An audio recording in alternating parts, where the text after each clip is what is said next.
Hello everyone, आज हम बात करने जा रहे हैं क्लास 7th के चैप्टर नंबर 6 की हिस्ट्री, जो है टाउन्स, ट्रेडर्स एंड क्राफ्टमैन। तो सबसे पहले ये समझना है कि आखिर ये टॉपिक है किस बारे में। इस चैप्टर के अंदर हमें बेसिकली पढ़ना क्या है ये समझना है। जो हम आप इस क्लास 7th में शुरू से पढ़ते आ रहे हैं मिडाइवल पीरियड में, वही सारी चीजें हमें समझनी है कि उस टाइम पे टाउन्स कैसे हुआ करते थे। जैसे आज बहुत सारे टाउन्स होते हैं, तो उस टाइम पे टाउन्स कैसे होते थे। उसके बाद वहां पे जो बिजनेस होता था, जो ट्रेडर्स होते थे, वो कैसे होते थे, किन गुड्स में डील करते थे। इसके बाद क्राफ्टमैन, मतलब पहले जो है वो क्राफ्ट पर्सन, क्राफ्टमैन भी होते थे, जो एक पर्टिकुलर कारीगर को कहते हैं, एक पर्टिकुलर आर्ट डेवलप करते थे, जैसे कलमकारी या फिर बीदरी, है ना। तो ये सभी चीजों को हमें इस चैप्टर के अंदर समझना है। Towns, traders and craft person.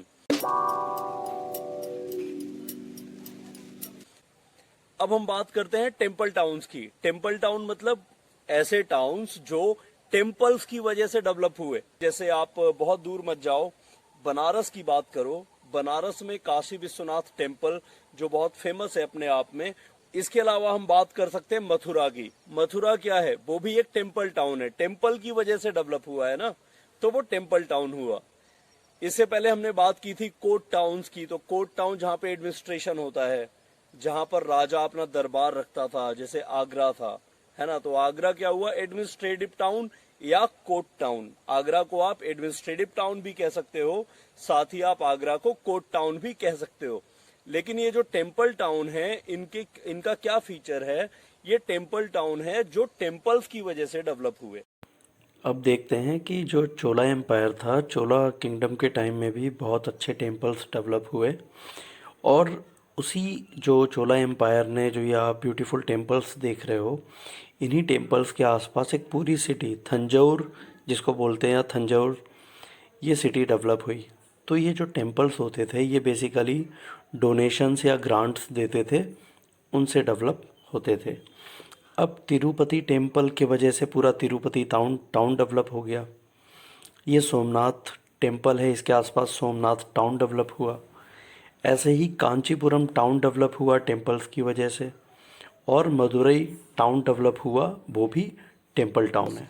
अब मेडाइवल पीरियड की हम बात कर रहे हैं, तो मेडाइवल पीरियड में टेम्पल्स जो होते थे, वो सिर्फ वहां पे सिर्फ वर्शिपिंग नहीं होती थी, वहां पर बहुत सारे काम किए जाते थे। क्या क्या, आपको ये जान के बड़ा ही अजीब लगेगा कि ये जो भरतनाट्यम डांस है, या ये जो ओडिसी जो डांस है, ये सारे डांसेस पहले गॉड्स और गॉडेसेस के आगे परफॉर्म किए जाते थे मंदिरों में। जो देवदासी होती थी, वो उनके सामने डांस किया करती थी। लेकिन धीरे धीरे ये डांसेस क्या हुए, मंदिरों से बाहर आए, और ये डांसेस धीरे धीरे राजाओं के दरबार तक पहुंच गए। टेम्पल्स में दुकानें भी लगा करती थी, वहां पर लोग बिजनेस के लिए भी आया करते थे, वहां दुकानें लगा करती थी। ऐसा कई एक टेम्पल्स को देखने में पता चलता है। साउथ इंडिया में ऐसे कई टेम्पल्स हैं। इसके साथ ही टेम्पल्स में और क्या होता था, टेम्पल्स को एक लैंड ग्रांट दे दिया जाता था, 10 बीघा जमीन दे दी उनको। उस के टैक्स कलेक्शन से टेम्पल अपना सारा मैनेजमेंट करते थे, अपना वेल्थ मैनेजमेंट करते थे। यहाँ पे हम एक एग्जाम्पल से समझते हैं। ये नालंदा यूनिवर्सिटी है। नालंदा यूनिवर्सिटी भी अपने ज़माने की जानी मानी यूनिवर्सिटी थी।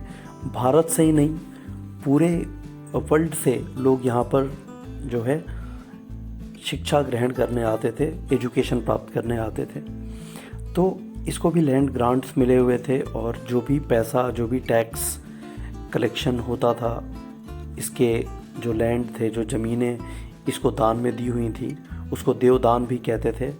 तो उन्हीं ज़मीनों के पैसे जो टैक्स के रूप में मिलते थे, उसी पैसे से इस मंदिर का मैनेजमेंट किया जाता था, वेल्थ मैनेजमेंट किया जाता था। यहाँ पे छात्रावास मतलब हॉस्टल बने हुए थे, जिनमें स्टूडेंट्स बोर्डिंग की तरह रह के पढ़ते थे। तो ये था एक नालंदा यूनिवर्सिटी, जो शायद आपने देखी हो। टेम्पल्स को एजुकेशन पर्पसेस के लिए भी यूज किया जाता था, वहां पर बच्चे पढ़ते थे। तो हमने बात की टेम्पल टाउन की, इसके साथ ही हम बात करेंगे पिलग्रिमेज सेंटर। पिलग्रिमेज का मतलब होता है तीर्थ स्थल, है ना। पिलग्रिमेज का मतलब तीर्थ स्थल, और पिलग्रिम का मतलब होता है तीर्थयात्री। तो पिलग्रिम कहाँ जाएगा? पिलग्रिमेज जाएगा, मतलब तीर्थयात्री तीर्थ स्थल पे जाएंगे। अब ये तीर्थ स्थल है कहाँ? तो हिंदूज के जो 4 धाम बोले जाते हैं, 4 धाम कौन से होते हैं? केदारनाथ, बद्रीनाथ, यमुनोत्री और गंगोत्री। ये 4 जो होते हैं ये हिंदूज के पिलग्रिमेज हैं। तो यहाँ पे लोग जाया करते हैं। तो इनके आसपास भी सिटीज या टाउन्स डेवलप हुए।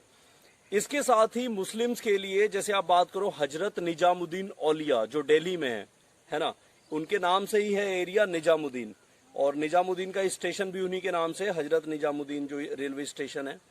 इसके साथ ही मोइनुद्दीन चिश्ती की जो दरगाह है अजमेर में, वहां पे भी लोग जाया करते हैं। फिर सलीम चिश्ती आगरा में, जो अकबर ने बनवाया था। तो ये जो पिलग्रिमेजेस हैं, जो तीर्थ स्थल हैं, ये भी मेडाइवल पीरियड में ही डेवलप हुए और लोग यहाँ पे जाना पसंद करते थे।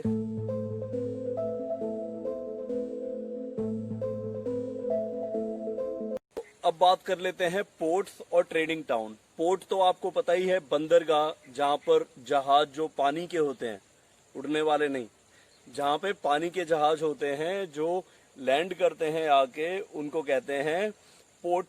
और कुछ ऐसे एरियाज थे, प्लेसेस थे जो पोर्ट टाउन्स की तरह डेवलप हुए। अब वो कौन से थे? तो सबसे पहला बात कर लेते हैं सूरत की, है ना। सूरत जो गुजरात में।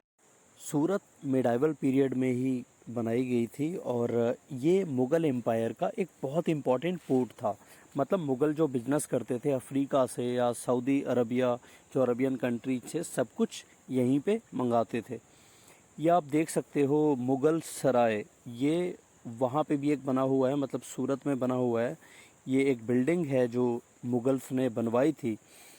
इसके बाद सूरत एक ऐसा टाइम आया जब सूरत एम्पोरियम ऑफ इंडिया बन गया। मतलब यहाँ पे गोल्ड और क्लॉथ यहाँ से एक्सपोर्ट किया जाता था। मतलब वेस्ट इंडिया का ये एक इम्पॉर्टेंट टाउन बन गया। तो सूरत हो गया, फिर कैम्बे हो गया, सोपारा हो गया, बॉम्बे वाले एरिया हैं ये। फिर गुजरात में ही है द्वारका।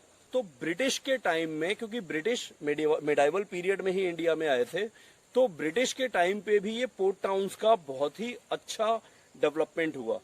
तो पोर्ट टाउन्स जो थे उसमें किस किस तरह के बिजनेस होते थे, कौन लोग आते थे, ये हम समझ लेते हैं। सबसे पहले जो अरबियन हॉर्सेस होते थे वो बहुत ही अच्छी नस्ल के घोड़े होते थे। युद्ध में, बैटलफील्ड्स में बहुत अच्छा परफॉर्म करते थे, बहुत ही स्ट्रॉन्ग होते थे। इसलिए अरबियन हॉर्सेस की डिमांड हमारे देश में शुरू से ही बहुत ज़्यादा रही है और मेडिवल टाइम्स में अरबियन हॉर्सेस बहुत ज़्यादा इंपोर्ट किए जाते थे। जो हॉर्सेज होते थे वो अरब से आते थे। कलमकारी पेंटिंग ये क्या होती थी? कलमकारी मतलब कलम से पेंट किया जाता था क्लॉथ के ऊपर, तो बनती थी कलमकारी। ये जो आप पेंटिंग देख रहे हो, ये सारी पेंटिंग्स ये कलमकारी पेंटिंग्स हैं और कलम से बनाई जाती थी। कलम से पेंटिंग की जाती थी क्लॉथ के ऊपर। अब ये जो जहाँ पे होती थी वो जगह, ये आपका साउथ इंडिया है। साउथ इंडिया में आपको गोलकोंडा दिख रहा होगा, राइट साइड पे नीचे गोलकोंडा। इसी गोलकोंडा किंगडम में ये कलमकारी किया जाता था।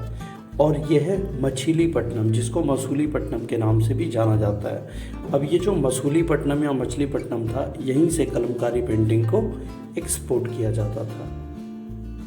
इसके बाद चाइना से जो है वो सिल्क आता था और पोर्सलेन आता था। क्लास 6 में आप सबने पढ़ा है कि एक सिल्क रूट था जो चाइना से स्टार्ट होता था इंडिया होते हुए, और हमारे इंडिया के ऊपर से ये निकलता था, हिमालयाज़ के ऊपर से, और यूरोप तक जाता था। ये जो आप अभी ये खूबसूरत चीज़ें देख रहे हो, इसी को हम कहते हैं पोर्सलैन, है ना। पोर्सलैन ये चाइनीज़ बनाते थे। ये देखो आप, इस पे 2 लेडीज़ दिख रही हैं चाइना से। तो ये चाइनीज़ पोर्सलैन चाइना से बनता था। साथ में ये सिल्क, रॉ सिल्क होता था बेसिकली, तो चाइना का जो पोर्सलैन होता था और चाइना का ही जो सिल्क होता था, ये दोनों चीज़ें एक्सपोर्ट होती थी। अब यहाँ पे जो बात लिखी है, इब्न बतूता बताता है कि कन्नौज में बहुत अच्छी क्वालिटी का राइस और शुगर डेवलप होता था। वीट पंजाब से आता था, बीटल लिप्स धार से आते थे, कासिम बाजार बंगाल में, ये सारा ट्रेडिंग एरियाज था। बिजनेस बढ़ा तो सिर्फ शहरों में ही नहीं, गांवों तक भी बढ़ा। पोर्ट टाउन क्यों डेवलप हुए? क्योंकि बिजनेस होता था, ट्रेडर्स होते थे, व्यापारी होते थे। कुछ ऐसे ग्रुप्स थे, कुछ कम्युनिटीज़ थी, जैसे चेटियार, मारवाड़ी, ओसवाल, तो ये सारे लोग एक ट्रेडिंग ग्रुप होते थे, सेठ जी लोग होते थे। गुजरात के ट्रेडर या फिर मुस्लिम बोहराज, है ना, रेड सी, पर्सियन गल्फ या फिर साउथ ईस्ट और चाइना में ये ट्रेड करते थे। ये टेक्सटाइल बेचते थे और स्पाइसेस मतलब मसाले बेचते थे। इसके बदले में गोल्ड या फिर आइवरी, हाथी दांत को बोला जाता है, वो अफ्रीका से इंपोर्ट करते थे। अब इस पेज पे क्या है कि वेस्ट कोस्ट जो इंडिया का है वो अरब, पर्सियन, चाइनीज और जीविश मतलब जीव मतलब यहूदी, इन ट्रेडर्स का वो घर हुआ करता था। इंडिया के स्पाइसेस मतलब मसाले, क्लॉथ, ये रेड सी के पोर्ट्स पे बेचे जाते थे और इटालियन ट्रेडर्स इनको खरीद लेते थे। ये कमोडिटीज़ फिर कहाँ जाते थे? यूरोप के मार्केट में चले जाते थे, जैसे इलायची या फिर पेपर। कुछ कलाकार भी होते थे, जैसे कलमकारी एक आर्ट होता था।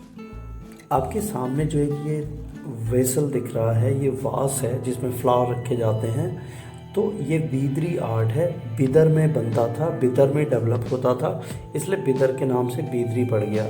ये जो एक कंटेनर है जिसके अंदर फूल रखे जाते थे पहले, तो बेसिकली ये एक अलॉय होता था जो बेसिकली कॉपर से बनता था और इसके ऊपर चांदी मतलब सिल्वर की बारीकियों से कढ़ाई की जाती थी, तो ये बीदरी आर्ट था। अब यहाँ पे देखते हैं न्यू टाउन्स एंड ट्रेडर्स। जब बिजनेस हुआ तो ब्रिटिश ईस्ट इंडिया कंपनी ने बहुत सारे टाउन डेवलप किए। उनमें जो मेन 3 टाउन्स हैं जो आज मेट्रोपॉलिटन सिटीज़ हैं इंडिया की, बॉम्बे, कलकत्ता, मद्रास। दिल्ली बाद में डेवलप हुआ 19th सेंचुरी के बाद 20th सेंचुरी में, क्योंकि उसको ब्रिटिश ने कैपिटल बना लिया था, राजधानी बना लिया था। तो इस तरीके से आज भारत के जो सबसे बड़े शहर हैं वो ब्रिटिश के द्वारा डेवलप किए गए। अब ये देखो काबुल, 16th सेंचुरी के बाद काबुल एक बहुत इम्पॉर्टेंट कॉमर्शियल और पॉलिटिकल सेंटर बन गया। क्यों? क्योंकि सिल्क रूट से होके यहाँ पे लोग जाते थे। सिल्क रूट मतलब क्या? कितने सारे देशों के ट्रेडर काबुल से होके गुजरते थे। बड़े बड़े कारावान क्या होता है? बड़े बड़े मतलब कैमल्स का एक बहुत बड़ा ग्रुप, 100 कैमल 200 कैमल पर सामान लोड करके ले जाए जा रहे हैं, कारपेट, सिल्क वगैरह ये चीज़ें। तो अब इन्फोबेट मतलब इम्पॉर्टेंट चीज़ें। थंजौर जो था वो हॉर्स ट्रेडिंग के लिए मतलब घोड़े वहाँ पे खरीद बेचे जाते थे। मेडाइवल इंडिया में जो टेम्पल्स थे वो भी इम्पॉर्टेंट थे क्योंकि वो फाइनेंशियल एक्टिविटीज़ भी करते थे। फिर बिदर के जो क्राफ्टमैन थे वो क्या करते थे? सिल्वर और कॉपर का जो काम था, बीदरी मैंने आपको समझाया। इसके बाद मसूलीपट्टनम जो फोर्ट था वो डच ने बनवाया। और बंजारे कौन होते हैं? जो एक जगह से दूसरी जगह घूमते हैं। तो कुछ ऐसे भी व्यापारी होते थे जो बंजारों की तरह यहाँ से वहाँ घूमकर अपना सामान बेचते थे। तो ये पूरा वीडियो आपको कैसा लगा? आपको अगर अच्छा लगा आप लाइक कर सकते हो, और अगर आपके मन में कोई भी क्वेश्चन है इस चैप्टर से रिलेटेड आप कमेंट में मुझसे पूछ सकते हो, मैं डेफिनेटली आपका आंसर दूंगा।